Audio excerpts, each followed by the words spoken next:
16 prill, mëshirë për sot. Është hiri i Zotit që nuk jemi shkatëruar plotësisht, sepse mëshirat e Tij nuk janë mbaruar plotësisht, për të rihen çdo mëngjes. E madhe është besnikëria jote. Vajtimet 3:22-23. Mëshirat e Perëndis janë të reja çdo mëngjes, sepse çdo ditë ka mëshirë aq sa i takon. Perëndia është ai që i cakton vështirësitë e çdo dite dhe është po ai që cakton edhe mëshirat e çdo dite.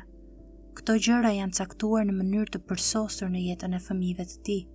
Jezusi tha: "Mos u shqetësoni pra për të nesërmen, sepse e nesërmja do të shqetësohet vetë për vete. Secilës ditë i mjafton e keqja e vet." Mateu 6:34.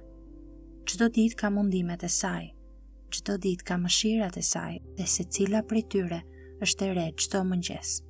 Megjithatë, ne shpesh kemi prirjen të dëshpërohemi kur mendojmë se mund të na duhet të mbajmë barrën e së nesërmes me fuqitë të sotmes. Perëndia dëshiron që ne ta dimë se nuk duhet të dëshpërohemi. Mëshirat e sotme janë për vështirësitë e të sotmes. Mëshirat e së nesërmes janë për vështirësitë e së nesërmes. Ndonjëherë ne vrasim mendje nëse do të kemi mëshirën për të qëndruar të palëkundur në sprovën e tmerrshme. Po, do ta kemi. Pietri thot: "Në qoftë se ju fyen për emrin e Krishtit, lum ju, sepse fryma e lavdisë dhe fryma e Perëndisë prehet mbi ju." E pare Pietrit 4:14. Kur vjen fyerja, vjen edhe fryma e lavdisë. Kjo i ndodhi Stefanit teksa po e vrisnin me gur. Kjo do të ndodhe edhe ty. Kur të nevojitet fryma dhe lavdia, ato do të vinë. Mana në shkretëtirje pej çdo ditë.